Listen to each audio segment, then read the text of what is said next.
He's with this adult male, staying there for quite some time. They're aware of it and they didn't report it. They have no relation to the child. However, having knowledge of it, they are now before the court and are actually in custody for failing to report this offense. So therefore, you want to be on the right side of the law. So if you know of anything, you ought to report it.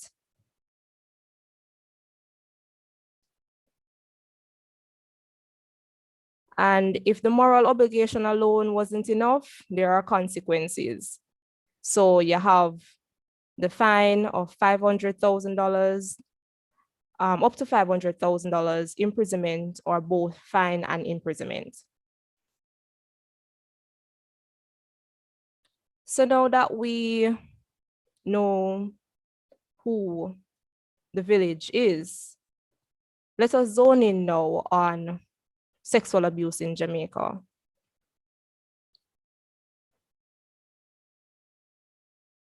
Just take a moment to look at these headlines. Very recent headlines. Lover slays 14-year-old. 13-year-old child girl bugged by 5 persons in St. Anne. Man charged for, I'm not seeing, but for buggering 5-year-old. How does that really make you feel?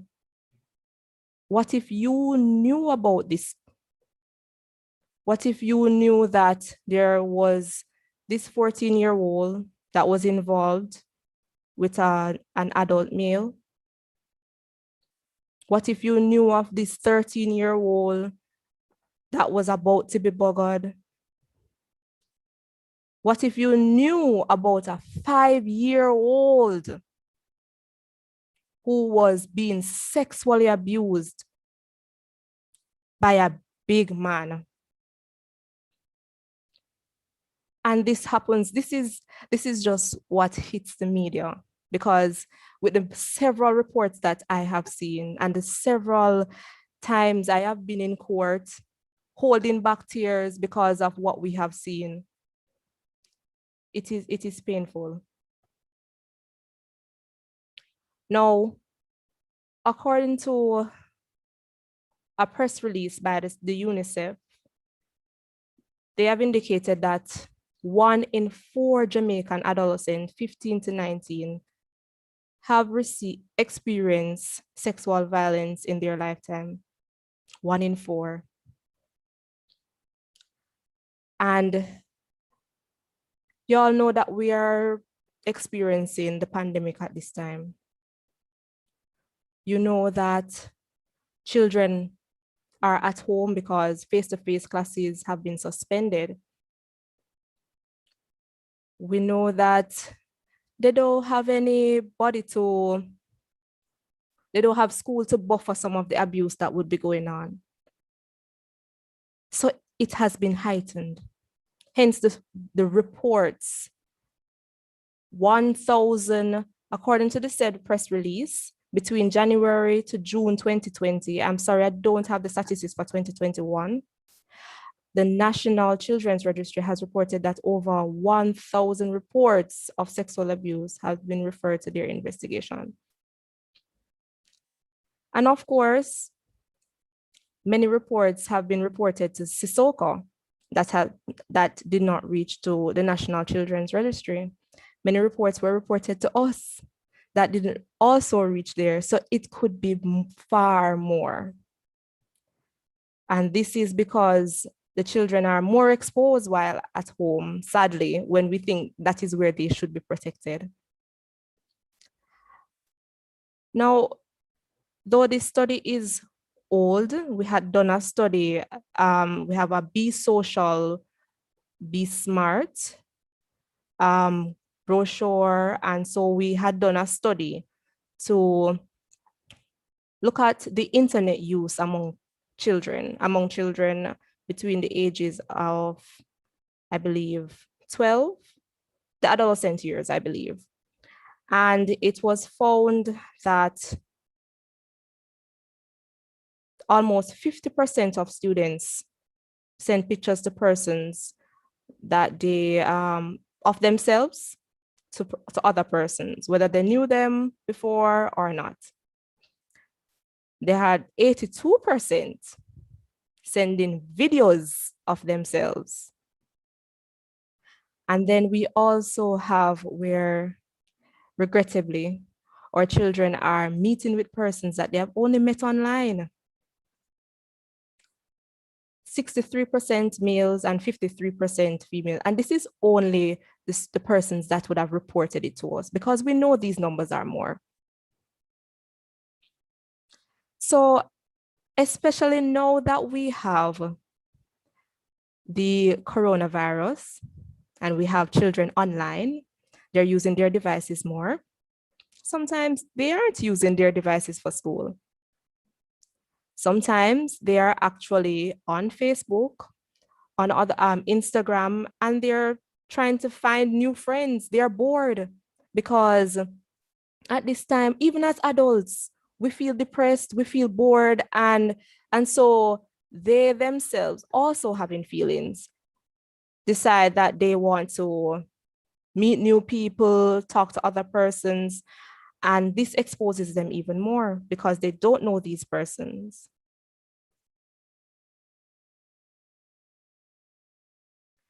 Now, sometimes we think of sexual abuse and we say that it's just having the penile penetration, and we think that's it. But we want to enlighten you today. We really want to enlighten you to human trafficking, but human trafficking would have taken a different, an entire discussion, an entire presentation to bring on an awareness of what goes on.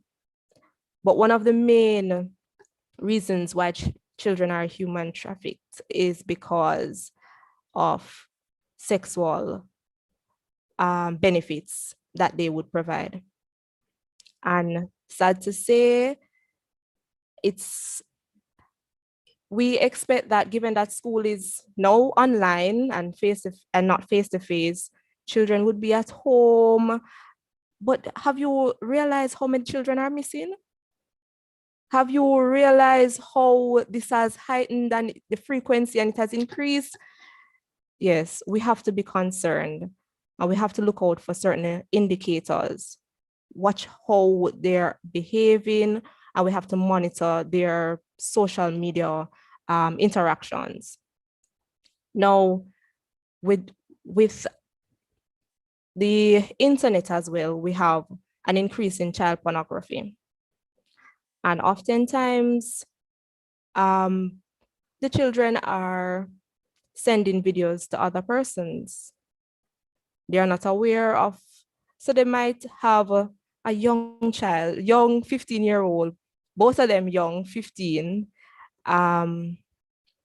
performing certain types of activities that they're not supposed to at this age. And they send the video to one person that they trust, their boyfriend, they say, and the video is then shared with several persons across social media. Now, the act of sharing these videos, of course, is illegal. The act of creating the video itself is illegal. And then the distribution of it. And so many times these children are not aware that these things that they are doing are illegal until they find themselves on the wrong side of the law. But when adults do it, it makes it far worse. And they are the ones that are taking advantage, because when we leave our children to be on social media by themselves, they are going to be exposed to other persons. You're going to sometimes, even as adults, if you have your page, you will see requests from strange persons. They're going to see the strange requests and they're very curious, and they're going to log on to and speak to them if they're not aware. And then these persons can be so charming, and they can engage them in different conversations.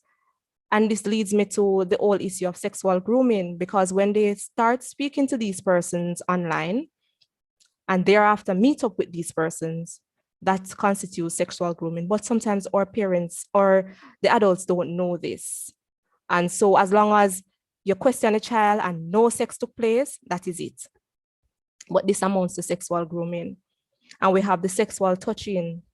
Like it sometimes seems so simple, but it affects them quite, it's very impactful. We have the buggery, and we have seen many instances of this, and we are not we pay attention to the girls a lot, but we don't pay much attention to the boys, and they are equally affected by this. And I have seen a multitude of cases before the Supreme Court where children are either buggered by females, by males, or adult males rather, or by other children. And oftentimes when they're buggered by other children, these children who commit the acts were themselves abused, and it was never corrected. So they did not, or they don't know that it is wrong, or they perhaps want the other person to feel the same way that they felt in the time. So we want to pay attention to our boys just as much as we pay attention to our girls. Now, we're moving quickly to the tips for minimizing sexual abuse, because sometimes if we take steps from early, we can we can ensure that it doesn't happen. Now, we want to start teaching the little ones, the very little ones, from that, the correct names. You're not going to tell them cho-cho, or I don't know what else they call it, but you don't want to call their genital parts any other name other than what it is. So that if somebody comes to touch them, they can come to you and say to you, "Mommy, so-and-so touched my vagina," or "so-and-so touched my bottom," or penis, or so forth. And at that time, so they would know that this is good touch, different from bad touch. So somebody pat you on the shoulder, that is good touch, as opposed to somebody touching you anywhere else. And so even when you teach them, you want to also ensure that when they come to tell you something, you listen to them. You believe what they're saying. Give them the benefit of the doubt. All right?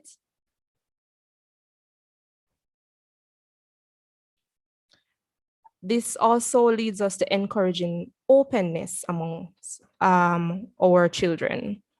So oftentimes you find the teenagers, mostly, they will run to their teachers and tell the teachers what is going on. And this is because they can't say anything to mommy or daddy, because maybe it is happening at home. And if you tell her that daddy or stepdaddy, uncle is doing it, she would not believe, for one. Or it is that, she doesn't know, he or she doesn't know how to be open with you. You're not going to listen, or so, certain things like that. So you want to encourage them from early, like the younger ones, you're going to tell them that, listen, there's no secret between you and I. Anything happened to you, tell me. So therefore, when they come to talk and talk and talk and talk and talk, then you would have to listen, even when it doesn't seem important. But you want to encourage not to keep the secret. And then I find that this is really, really important. Just ensure that you listen to the older ones and ask them about their day. Ask them some questions that, perhaps it would lead them to telling you what is going on.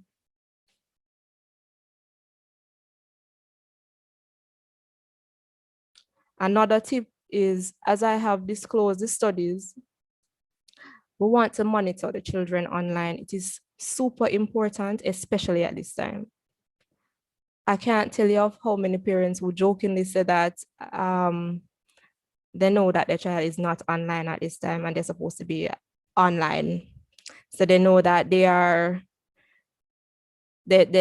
supposed to be doing something and they're going through one of the other tabs that they're not supposed to be going through, like Facebook, or because they're going to be distracted with this. If you're not monitoring them, they are going to be distracted, and so you want to monitor them online.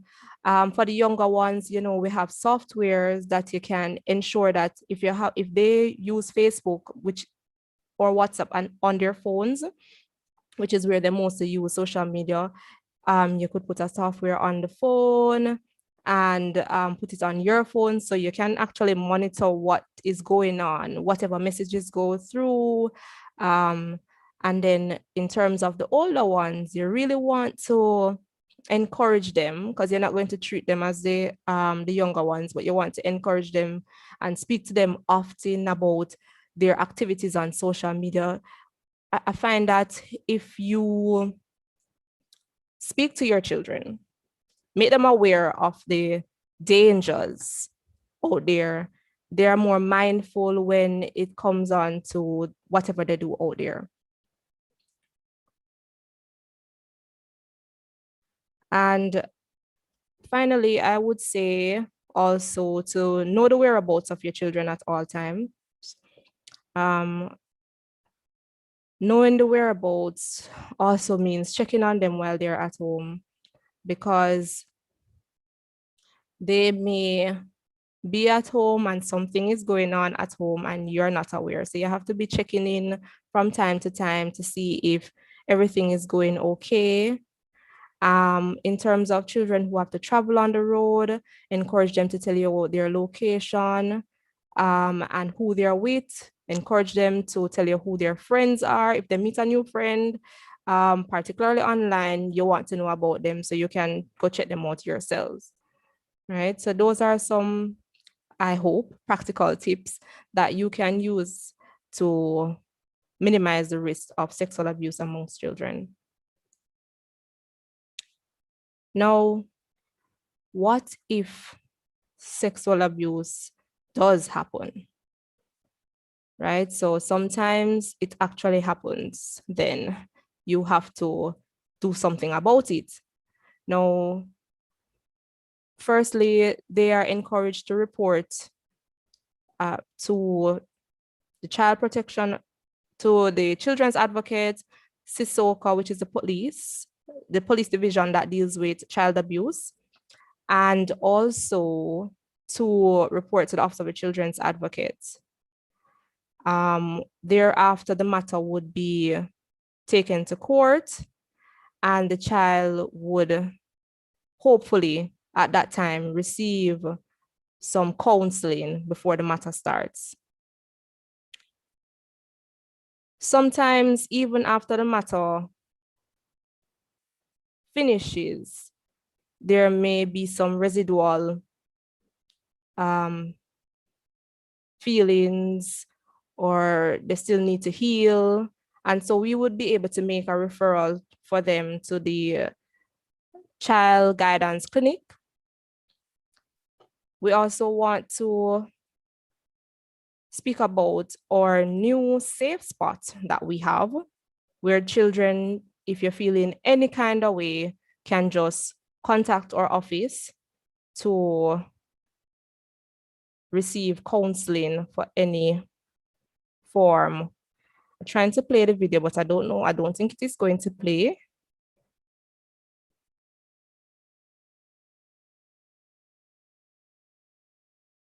Mm.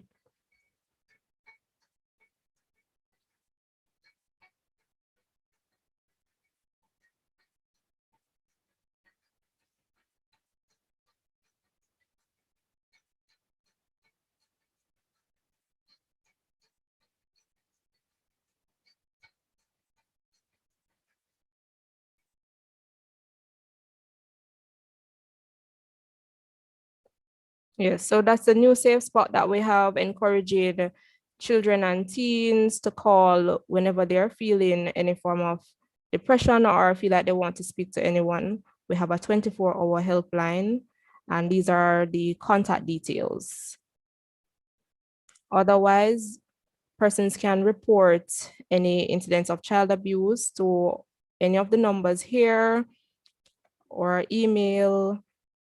We have Facebook, Twitter, and Instagram, and you can just send us a direct message and we will action your complaint. Ladies and gentlemen, I thank you.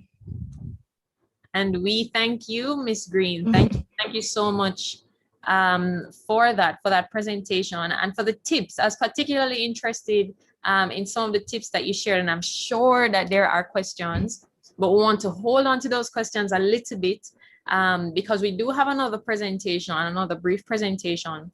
But just before we get into it, I'm hoping that we're really stirring some thought in the minds of those who are watching this evening.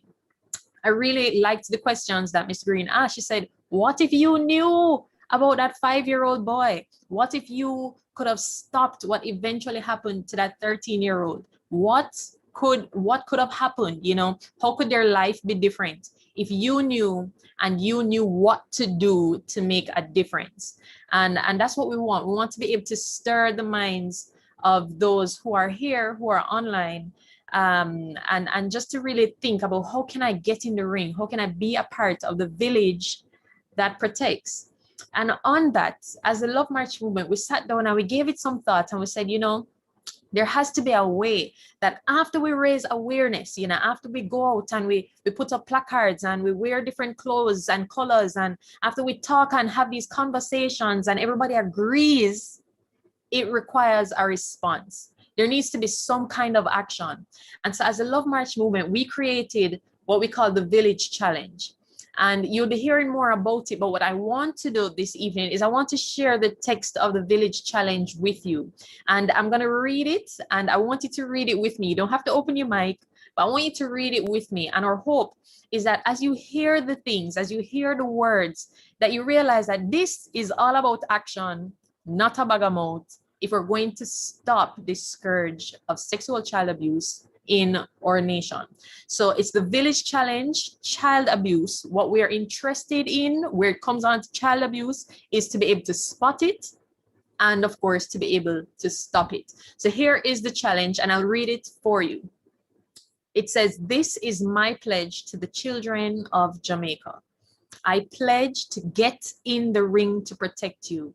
I pledge my eyes to see when you need protection, my ears to hear your cries of oppression, my voice to break the silence that fosters molestation, my life, ladies and gentlemen, to tear down the culture of child abuse in our nation. It takes a strong family to raise a child, but it takes a village. It takes you being a part of the village to protect that child. And at the end of the challenge, we'll say, we are the village that protects. And you'll be hearing more about this. But if right now you've heard this and you say, boy, this is something I agree with, I agree that right now we have to elevate our response to sexual child abuse in Jamaica, and this is something that you'd want to be a part of, please contact us, message or page. We're going to be having it on our social media pages. We have the hashtag, the village that protects. We have hashtag get in the ring, because we're serious about this thing. It's not acceptable for us in Love March movement, and it shouldn't be acceptable for you, for a child to have to endure the disgusting experience of being buggered, to have to suffer through child abuse while they're a child. And we know how the things that we experience as children inform and impact our future. And so for us, this is important, and we're hoping that it's important for you. Will you be a part of the village that protects? Okay. I'm hitting it home. I know I'm saying it a lot because it's important, and I want it to ring in your ears. I know my voice is not the best, but I wouldn't mind if it rings in your ears for the rest of this evening, to be a part of the village that protects. Now we're moving along with our program. I did promise that we're going to try to keep it quaint and succinct this evening. And we have our second presenter. Our second presenter is Miss Betty Ann Blaine. And you would have heard the name before. And I said something wrong. I said Miss Betty Ann Blaine, but it's Mrs. Betty Ann Blaine. And let me tell you a little bit about her before we hear her. Mrs. Betty Ann Blaine is Jamaica's leading advocate and activist for the welfare of children and their families. She's the founder of two of the leading children's organizations in Jamaica. One is Youth Opportunities Unlimited and Hear the Children's Cry. These organizations provide mentoring and other urgently needed support for inner city children, adolescents, and their families. She has also spearheaded grassroots, so she's doing the real work, grassroots women's movements, and has passionately pursued a better Jamaica for the nation's children over 30 years. Betty Ann Blaine is the very proud mother of two daughters, Tarika and Monifa, and 4 grandchildren, Jalen, Caleb, Michael, and Nia. Please give your ears and give your attention to Mrs. Betty Ann Blaine, Christian activist and children's advocate. Mrs. Blaine, over to you. All right, good night, everybody. I am not Mrs. Betty Ann Blaine, but she is still attempting to connect with us. So in the interim, what we are going to do, we are also going to open up the floor if there is anybody who has any questions at this time. If there is anybody who, based on the presentation that you just saw, based on your own personal experiences, your microphones are still muted, but the chat is always available. Please make use of it while we connect with Mrs. Blaine. We still have Miss Shamsi Green with us, and I know that she is eager to assist in as best a possible way as she can. We also have our media guru, Mrs. Kimberly Broderick with us, who would have fielded some questions as well from our social media platforms. So we still have a little bit of time, and we're really excited to hear from you guys on the call if there's anybody at this time who would like to ask a question. We also showed a video earlier, and so what we want to do is also play that again for you. So we're getting that queued, and I will hand it back over to our very capable moderator to continue fielding the questions at this time. Thank you, Shannon. That's Shannon Haldane Jones. She is one of the vice presidents of the Love March movement. Okay, so I'm seeing where we're getting connection for Betty Ann Blaine, but because it was tossed out, let me not derail or keep you or prevent anybody from asking a pressing question that they want to get to just before Mrs. Blaine speaks to us. Mrs. Broderick, is there any question that you see coming in that you think we need to field right now? Man, good evening, good night, everyone. Instagram is blowing up. There's a lot of questions on Instagram. Nice. Persons are really engaged on Twitter and Facebook. So let me go to the first question. Wow, this is a heavy question, but I like it. It says, do we need harsher laws or do we need to enforce the laws we already have? Wow. All right, so we're going to direct that one to Miss Green. And as soon as she responds, we're going to hand over to Miss Blaine. Thanks for that, Kimmy. No problem.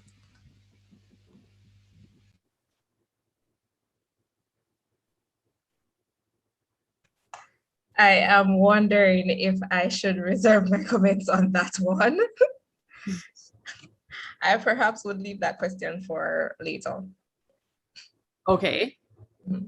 All right. I mean, it was a tough question, and honestly, it is a tough question, and I think it's a question on many people's minds. So we will give you the time, to gather your thoughts and to, to see how best to represent in that question. And I think at this time, then Mrs. Blaine will be ready to go. Do I have that correct?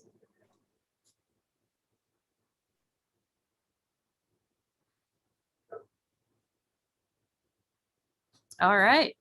Mrs. Blaine, can you hear me?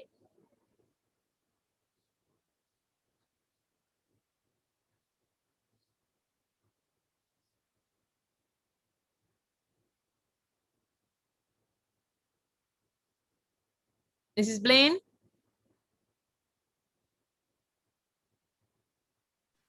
Hi, yes, Mrs. Blaine is right here. Go ahead, Mrs. Blaine. Let's see if persons can hear you. Okay, well, good evening, everybody. Thanks for inviting me. Can you hear me? Yes, but Yes, we can we hear are you. not seeing you so clearly. Yes, that's a bit better. Up a bit Okay, more. is that better? Yes, that's better. That's All good. right, go ahead, Mrs. Blaine. Can everybody hear me? I hope. Are you hearing me, everybody? Yes, we're hearing you. Go ahead. Yes, we're hearing you. Yes? All right. So I just want to congratulate Love March for staging this forum, for your advocacy and your activism, which has been just absolutely amazing. The issues that you are concerned about, marriage, family, children, these are all critical issues. And I really want to say congrats to you, Love March Movement, for hosting this forum, focusing on some of the issues that have to do with child abuse, neglect, and so on.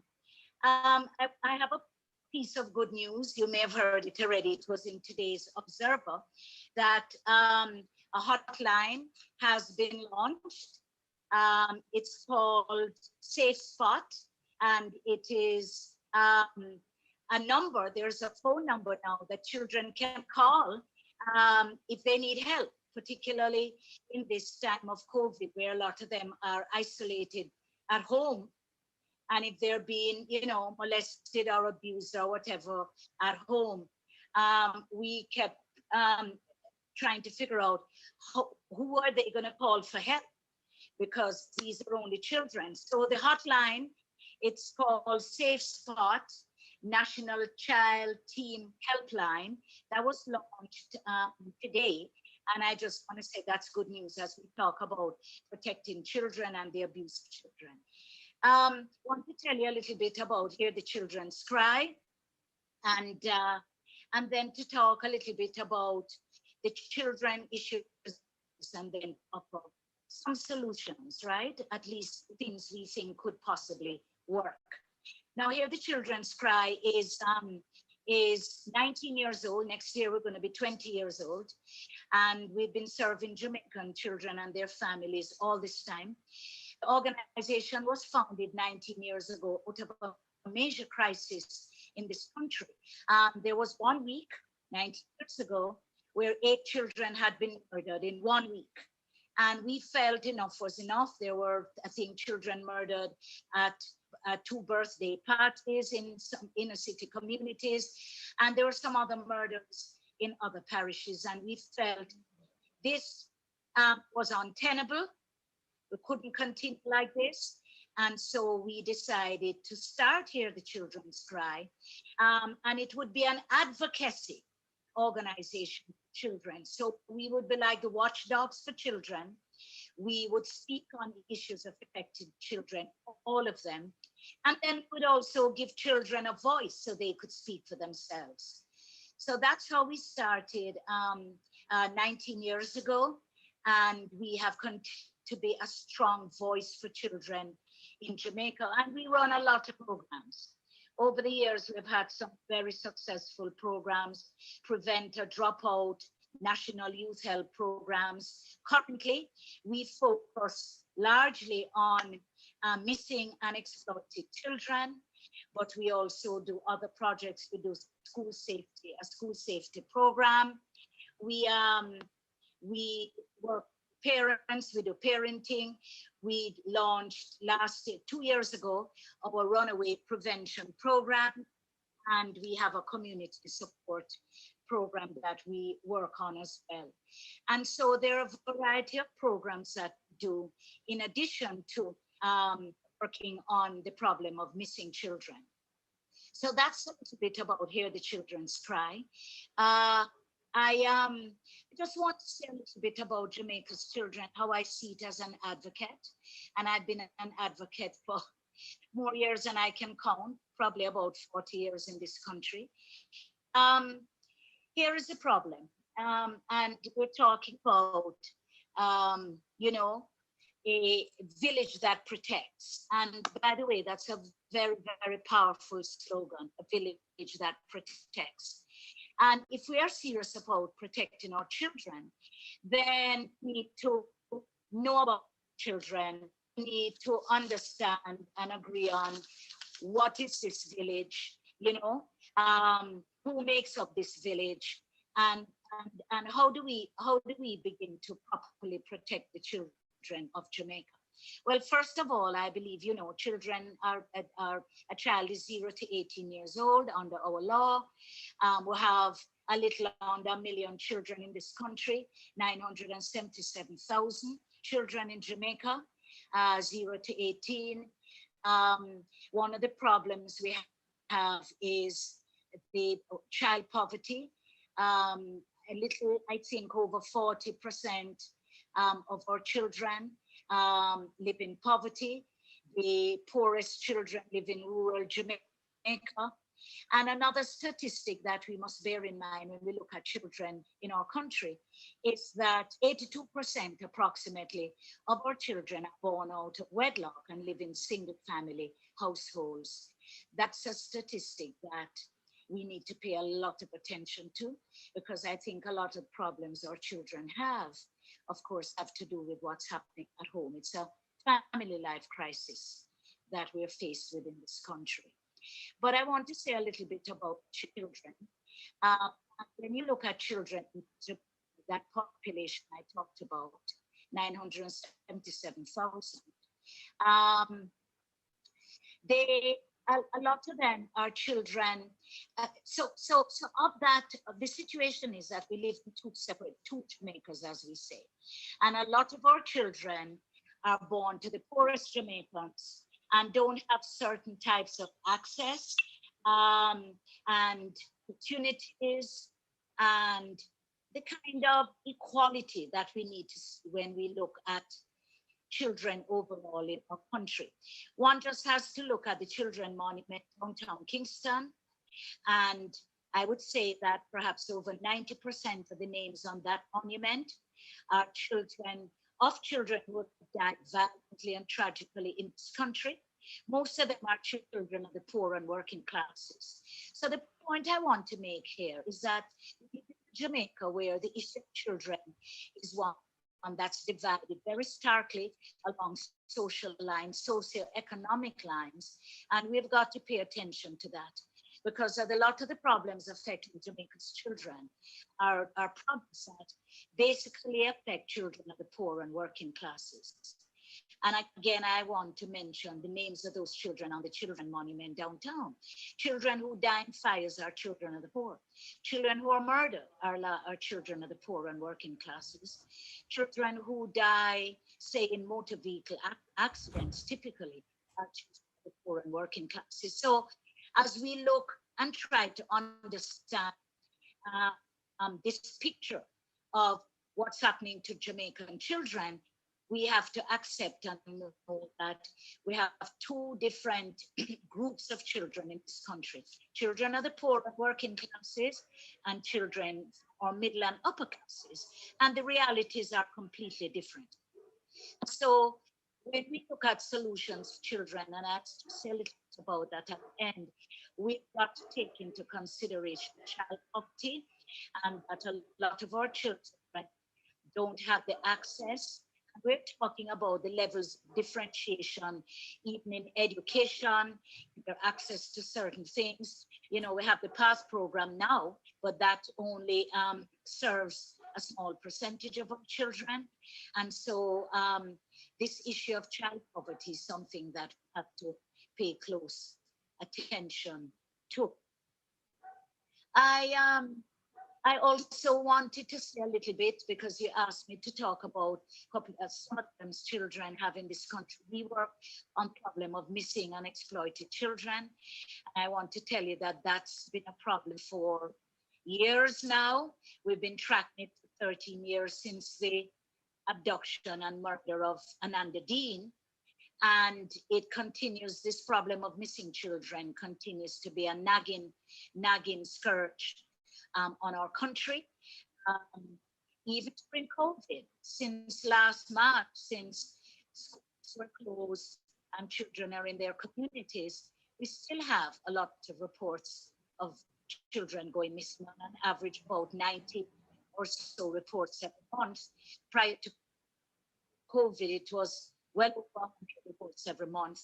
The good news is that um, most of those children actually do return home, but we have a percentage of Jamaican children every month and every year, year after year, as described as unaccounted for, that we are, we just are not sure where some of these kids are, but that's a much smaller percentage of children. So children who go missing are in fact runaways.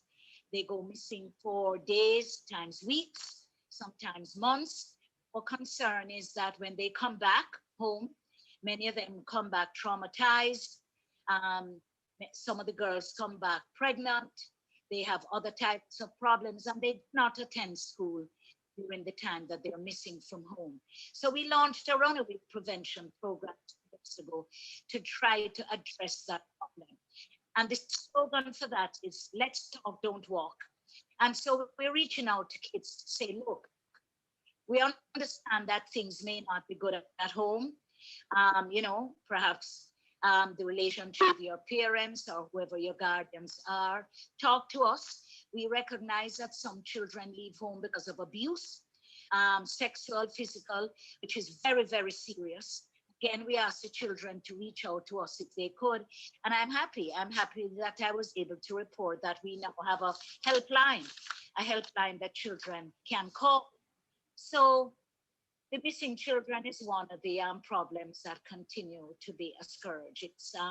It's a problem we need to fix. I believe if we can fix it, again, if we focus on family life, how do we reconstruct and restore family life in Jamaica, how we work with parents and communities. I think if we dedicate ourselves to that in a serious way, we could see a difference. Finally, I just want to offer some ideas. Uh, we we've been calling on the JCF, the Jamaica Constabulary Force, to see if they could establish a separate unit for children, particularly for missing children, since so many of them are being reported missing every month. We also asked the JCF that if that unit could be focused on crimes against children, which is what we see in other countries, because children have to be treated separately from adults. So that's an idea. We are hoping we can get some advocacy, maybe from Love March and other groups, to try to press for that. We also have said to the government, we think you should do a child and youth audit. In other words, it's important we know where every child is. I don't think that that's too difficult to do. During election times, the politicians know where everybody lives, every yard, who lives in a yard. So we need to know exactly where the children are, who they are. Are they in school? Are they out of school? Did they drop out of school? Who are they living with? We need to do a child and youth audit. And then the last thing I want to say is that we need to enforce our laws more stringently. We have a lot of legislation, including the Child Care and Protection Act. We have about 10 other pieces of legislation to protect children, a Pornography Act, Cybercrimes Act. We have several pieces. And so you ask yourself the question, how is it we have all this legislation and yet our children we see what's happening. They're so vulnerable. They all kinds of crimes against the children we see happening day after day. And I think that's because our laws are enforced stringently. And this is something that I think the government needs to step up with. It should be that nobody would abuse a child in this country, because just to think about it, in other words, there should be such a deterrent that nobody would even think about it. But you don't feel that in the society. People feel they can harm a child, rape a child, abuse a child, whatever, and they can get away with it, you know?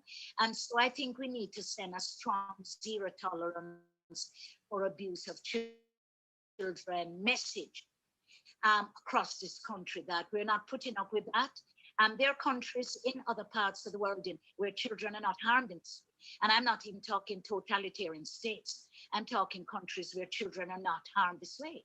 And so we have to now say it's zero tolerance for any kind of abuse against a child in Jamaica.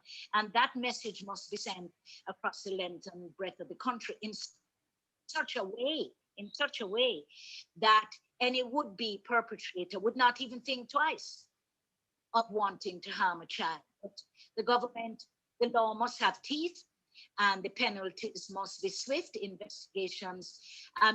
Severe investigations swift and penalties severe. So those are some of the things I think we can do. And of course, the very last thing is to focus on family life. If I had my way, I would like to see us set up a department of family life. Perhaps it could be attached to another ministry rather than having to think that you need another building and so on. But I think my motto is fix family, fix Jamaica. And I believe that if we focused on family life, we could alter and fix and this problem of our children. I mean, we would have happy children, happy homes, and happy homes, happy children, and that's what we want in this country. So thank you. Thank you so much, Mrs. Thank you Blaine. so much. For your words of wisdom, your insight, your vision Yes. for this nation in terms of dealing with this issue. And we will now hand back over to our moderator, Miss Alison Facey. All right. Thank you so much, Daniel. And thank you, Mrs. Blaine. Really, really appreciate it. And, you know, it's always such an amazing experience, an eye-opening experience when you hear from the veterans in the fight, when you hear the different challenges, the different strategies that are being employed. And then, of course, my favorite part, the tips, the tools, the things that you can do. I can guarantee that not all of us knew that there was a lot of agitation going on at not just, you know, the law level, but even, you know, wider, and thinking about, well, what can we do, not just in the homes of these children, but how can legislation reflect the values that we think will take our children where they need to be and provide for them good futures and a healthy nation.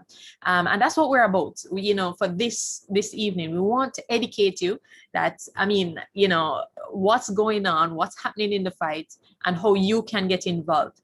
I know many of you have been victims to it. I know we have been, where the conversation is always, nobody's doing anything about child abuse, or nobody's saying anything, and where is the vocality as there was on these issues and not on these issues. And we want to say that while we can't answer everybody's questions, that the fight, whether it's on a big screen, on a big stage or not, it really is it's still happening. As you heard it from Betty and Blaine, I don't know if you realized, we're talking about 30 years of experience. The fight is still going on. But as I mentioned earlier, we are realizing that a fight cannot go on without your help. And so you may have questions. And as we mentioned before, you know, we want to hear your questions, because if it is that there's something in your mind that's a stumbling block to how do I get involved in the fight, we want to address it. Because as of tonight, we want you to be an active village member, looking out, using your eyes, your ears, your voice, and your life to ensure that child abuse does not further take root and further give fruit in our country. So I know we have some questions. I'm not seeing much right now in the Zoom chat, but that's okay, because I know I have people on Instagram. I know I have people on YouTube. And so Kim, Mrs. Broderick, or Guru, or social media guru, we're going to turn over to you. Do you have any questions for us? Daniel, can you confirm if we still have Mrs. Blaine with us? Yes, we still have Mrs. Blaine here. Excellent. Kim, are you seeing any questions? Go ahead. Great. All right. So I have the first question, but this seems like a simpler question. Okay. It says, do I have to report a close family member of a suspected abuse when they and the child still get along? So Very if good question. that's a good question. So if the relationship doesn't seem to be going south, but I have sufficient suspicions that abuse is taking place, do I still have to report it? I don't know, Miss Green, would you like to take that one? Sure. Well, it seems simple enough that if there is an actual abuse taking place, whether the relationship between the parent and the child is good, you would need to report the abuse. Yeah. So even if they're getting along, even if the child doesn't seem so bothered by Miss Green. That is definitely why you should report it, because children are very vulnerable and they may not feel like, because they feel safe with the person and trust that person, so they won't feel that they should make a report or something is wrong. And so that is when you should actually make the report on their behalf. I understand. Follow-up question. Even if it's suspected and not confirmed? Right. Well, it's better to be safe than sorry. And it really depends on what the suspected offense is. As long as you're making it in good faith, you're not being malicious. Right. There should be no implications that flow from it. And you must have some kind of reason for your suspicion or concern. And so therefore, you should indicate that you're not very certain that whatever is happening. So we would be very cautious in our investigations, but you suspect that something is happening and you want us to check it out. Right. Nice. Thank you for that, Miss Green. Sure. Do we have any more?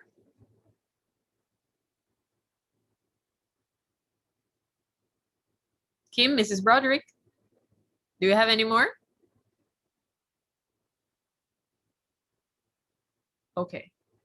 Mrs. Blaine, I don't know if you wanted to take a shot at that question as well, but there are more questions coming, I'm sure. But that question just now was, if it is that the relationship between the abuser and the child seems okay, do we still need to report it?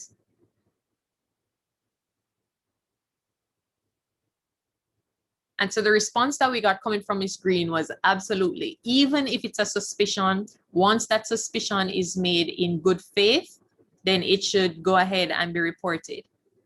Can you hear me, Ms. Blaine? Mrs. Blaine? Yes, go ahead, Mrs. Blaine.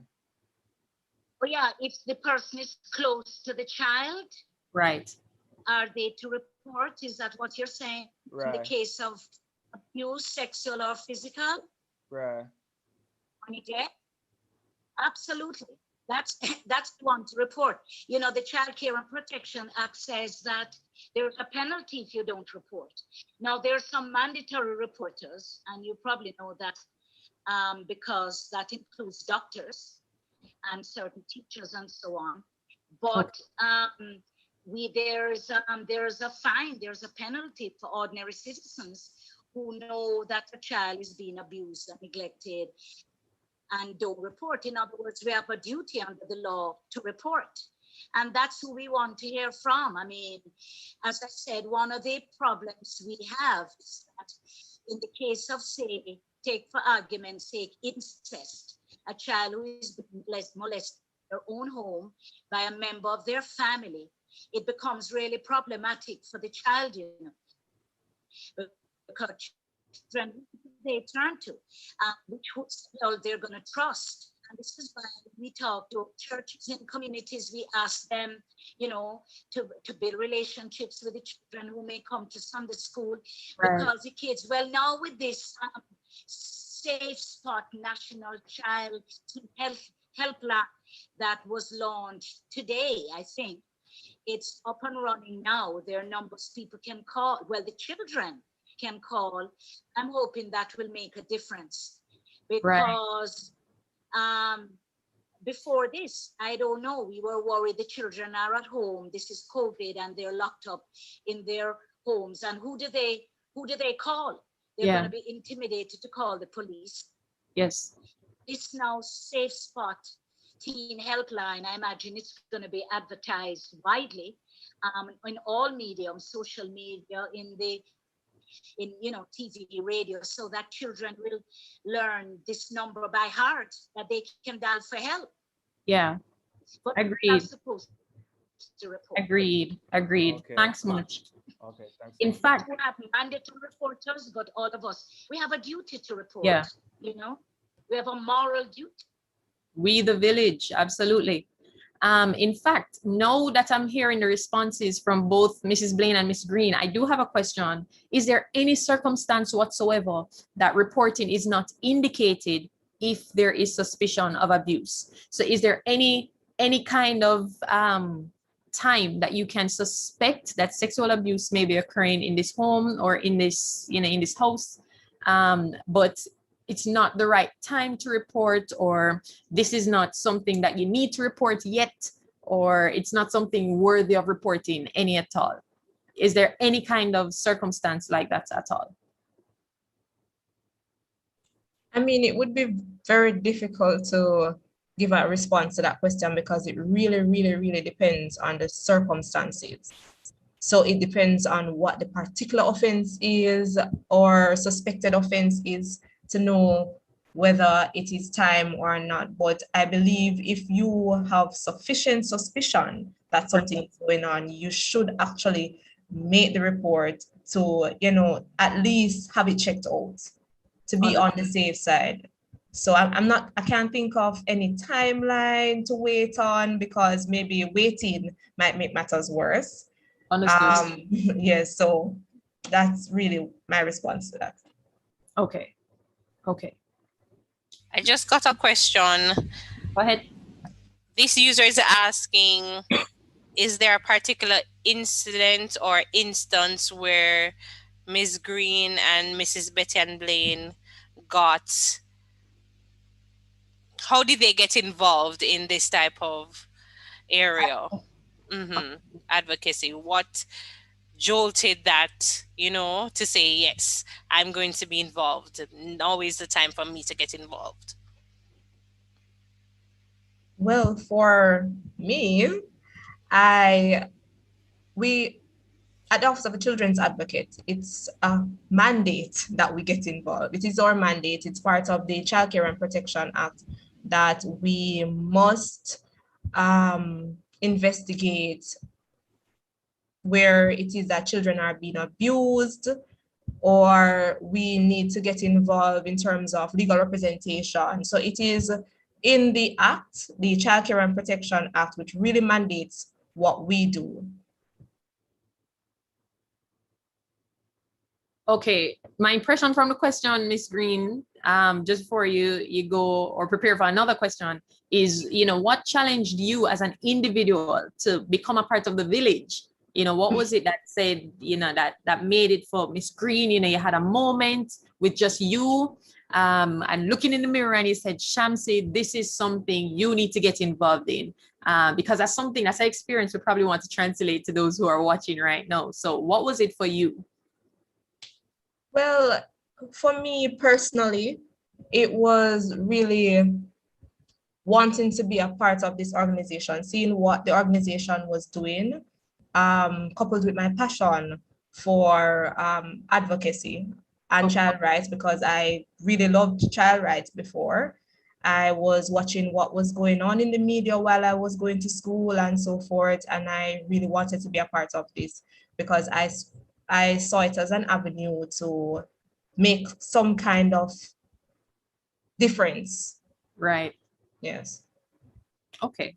Mrs. Blaine, are you still on? I want to ask you the same question. And what is it that kept you for 30 years in this fight? So again, while we bring her up, the question is what was it, or what is it that got you involved in this fight, to fight so passionately for so long? What was that personal conviction? What was that personal influence that led you to where you are today? We have lost Mrs. Blaine. Oh, we have. Okay. All right, that's fine. That's fine. Hoping that we can get her back soon or sometime shortly. Mrs. Broderick, Kim, do you have any other questions for us? A lot. This one, it says, my friend's father asks to see her stomach and then he kisses it. He's a prominent man. Should I report it?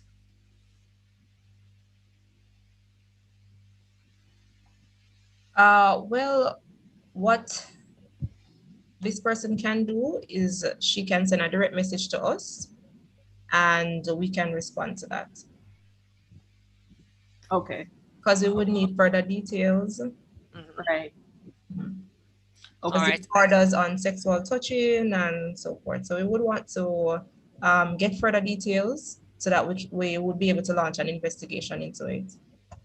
Okay. Another one, I think we touched on it a little earlier. If I suspect a child is being abused, is it my place to report it, or should I investigate or tell the parents first?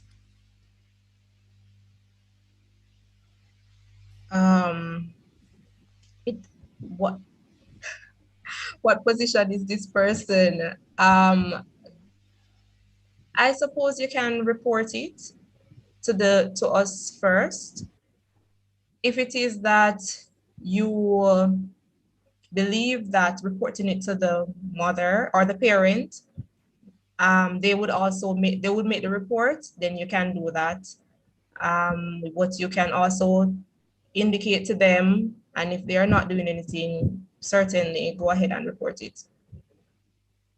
Okay. All right. Another one. But let me also add that if it is that you're suspecting that something is happening and you, because of the close relationship that you have with the other person, you're fearful, you have to remember that it is whatever you say to us or your identity will be kept anonymous. So therefore, nobody will know who made the report. So you shouldn't be fearful about making the report to us if you suspect that a child is in real danger and any delay may cause further harm to them. Okay. So glad you touched on that. That's a question. So this question says, isn't it more traumatic to separate a suspected child abuse victim from their family?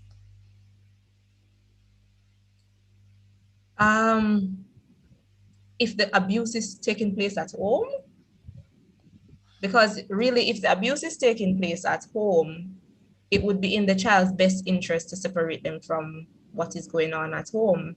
Ideally, the perpetrator should be the one that leaves home. And so that's the ideal circumstance, but in the event that we believe, because after the matter is reported, it doesn't end there. The matter has to go through the courts, and oftentimes leaving the child at home where the incident takes place may cause them not to want to continue with the battle because they may get some kind of influence from persons living at home. So to kind of assist with the separation, we would definitely offer counseling for that child, but it would only be as a matter of last resort that we would want to separate them from their family. If it is that the incident took place elsewhere, we wouldn't want to do that, but in cases where the child was abused at home, it may be in the child's best interest to be separated from home. Okay, Kim, let me pause you here because I want us to try to wrap up by 8:30.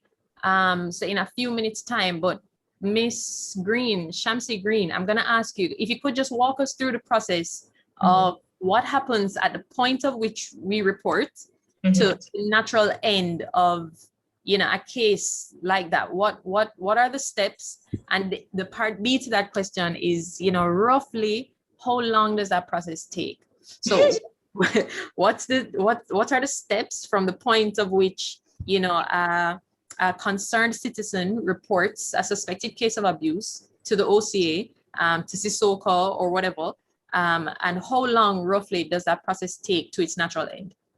All right, so the first part of the question, okay, so when the matter is reported to us, then we would launch an investigation into the matter. So we're speaking about sexual abuse matters. Right.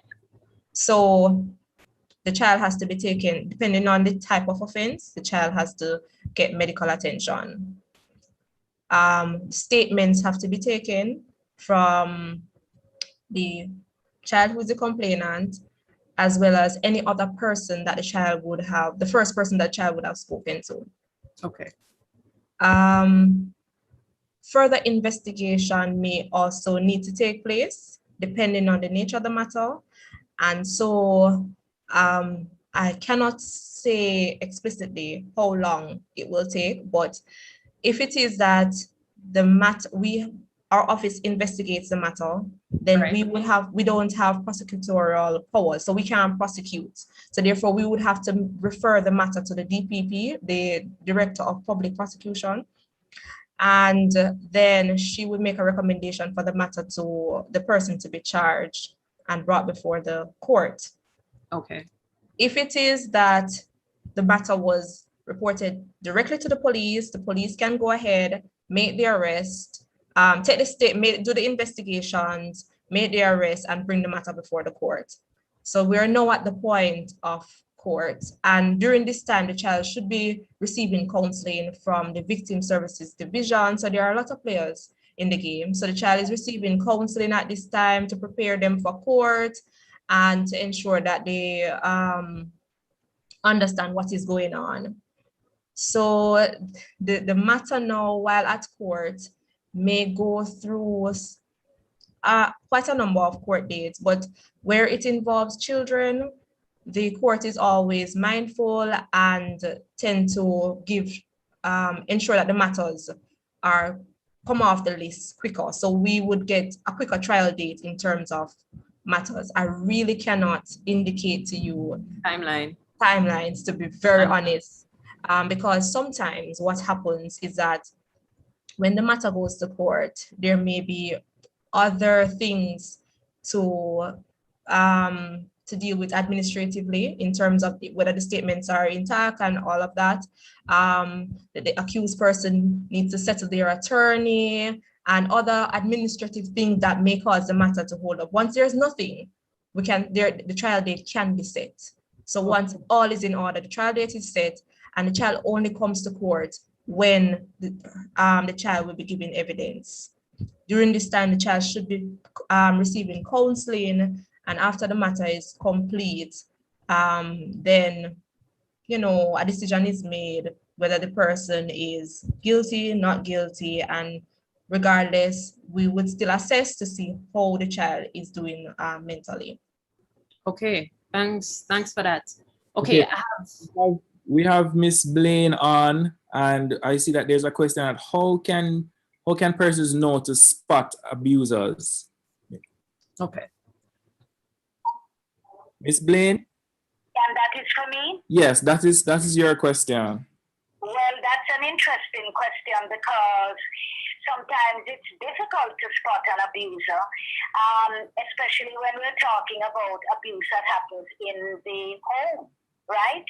Because the question is, who is an abuser? Who is an abuser? Abuser can be your own family member, can be male or female, right? And can be any age. So that's a difficult one to really answer. I mean, for example, when we talk about, say, child trafficking, which is linked to the problem of missing children, we're very clear when we talk to children about what a trafficker looks like. Can be male or female, can be a next door neighbor, can be a family member. So it's difficult to spot. But here is what happens typically. That somebody who is a pedophile or a predator, a pedophile or a child predator, the tendency is that they tend to want to get close to them. In other words, we talk about grooming, sexual grooming, and one of the ways these persons do it is that they befriend the child. They will give them, say, all kinds of nice things, make compliments. You look nice, you look pretty. They will tell the child, I love you. All of these things we consider to be a part of sexual grooming, but this is how even the traffickers operate. So so the point is, what do we tell our children? We have to tell our children that they have to be careful about not exposing themselves to any strangers, whether it's online or wherever in their communities. Certainly now with this helpline, they can call if they're being abused by a family member. Right? We say to children, don't give your location, especially for social media. Don't share pictures, certain things you don't do because there are people out there looking to lure the children. They're predators. And so it usually starts though, and you ask, who is an abuser? They only have interest in children, not adults. But sexual predators, generally speaking, their MO is that they get to befriend the child, build a trust. This is the other thing. And children are very trustful of adults, and they will give them gifts. They will offer them things. They will tell them they love them. They will compliment them how they look and so on. And this is how it usually starts. The sexual abuse tends to start in that way. So, but again, we warn children that an abuser can be really anybody, male or female, young or old, even your family member, your neighbor. Yeah. So we have to warn the children about who they interact with, how they interact with persons they don't know at all, and then where to call for help if they need help. Yeah. Thank you, Mrs. Blaine. And I really appreciate it. That it means, ladies and gentlemen, that you just have to keep your eyes wide open. It means that you just have to pay attention and, just be a part of that village. Use all of our senses to get involved in being a part of the village that protects. As we wrap up, I wanted just to pose, in a shorter way, the question that was asked earlier from our Instagram, one of our Instagram followers. The question, and I'll pose it to both Mrs. Blaine and Miss Green. In one word, let me know: is it stricter laws that we need, or better enforcement of the current laws? Which one? We have all the laws on the law book. There are about 12 different pieces of legislation that we have. Yeah. In Jamaica. So it's not that we don't have the laws. What we have to do is enforce the laws in a stricter way. We have to make sure that when there is a case of abuse and it's brought to the attention of the authorities, the police and so on, that those investigations are done swiftly and properly, and that somebody is... So the point I'm making is you can't abuse a child and be walking around the society as if you haven't done anything. If you abuse a child, you must face our courts. I mean, it's 13 years since Amanda Dean was brutally murdered, and not one person has been charged for Amanda Dean's murder. Not charged, not held, not charged, and definitely not prosecuted. That can't work. You can't murder a child and be walking around the society scot-free. Yeah. It's our courts. And so that is one of the things I want us to be, we've got to be more stringent. As I said before, there are societies where you can't harm kids because it's like it don't happen, it just doesn't happen. And in other words, there is like an unwritten deterrent you don't do it. And one of the ways some societies deal with it is that the penalties are extremely severe for anybody that abuses a child, sexual, physical, whatever. And so we have the laws, but we've got to make sure they have teeth, and we have to investigate swiftly, and the penalties must be extremely severe for certain types of abuses against children. Absolutely. I agree. Absolutely agree. And thank you so much, Mrs. Blaine. Thank you so much, Miss Green. Really, really appreciate that you ladies took the time to be a part of our forum this evening, just to help to put in the hands of the village members, because I'm now referring to everyone watching as a village member, tools, practical tools that we don't need any 2-day course and training. We just need to know what the laws are, need to get educated on the numbers, especially this helpline, so that we can get in the ring in stopping child abuse. Special thanks to you again, ladies, and thanks, of course, to those who came on to make this event possible. Thank you so much. I know we had some difficulties earlier, but thank you so much for staying on. A few things I'd like to leave us with. I know that there are more questions, and I even seen a question here about some stats and where does Jamaica rank in the Caribbean as it pertains to child abuse. Here is the solution. Follow all our pages. The Love March movement, we have presence on Instagram, we have presence on Facebook, we have presence on Twitter.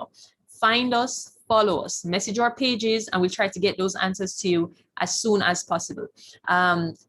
We put out information every day that you can, be a part of the fight, not just for child abuse, but for the protection of the family here in Jamaica.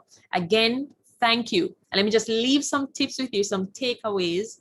Understand, ladies and gentlemen, that know that you're a part of the village. Your input matters. What you see is important. What you hear is important. How you use your voice is important. So please remember your input matters and put it where it matters. Make the reports, call the numbers, call the OCA, call Sissoko, call Hear the Children Cry. Let your voice be heard. Report even your suspicions. Don't wait now until you have proof and evidence and you can say, okay, here are the list of my investigative findings. If there's even a suspicion made in good faith, make the report. You could be saving the life of a child, saving the future of a child. Promote the helpline, the 24-hour helpline. Promote the numbers of these agencies that we've heard of. And like I said, follow our pages so you can get more information on how to proceed and how to be strengthened in this fight. Mrs. Blaine mentioned that there are 12 laws. There's several acts out there that protect our children. Get educated on those acts so that you know how to speak and you can fight informed, not as persons who don't understand and have no idea what's going on, but that you can fight informed. Again, a very special thank you for being here with us. We really hope you were able to have something, you leave in now with something in your hand, because the village needs you and the children of the village need your input. Thanks again, special thanks. The Love March movement thanks you, and we look to support you in the future. So follow us so you can be kept abreast of new and interesting strategies that we're employing to really stem the scourge of sexual child abuse in our nation. Thank you and a pleasant evening, everyone.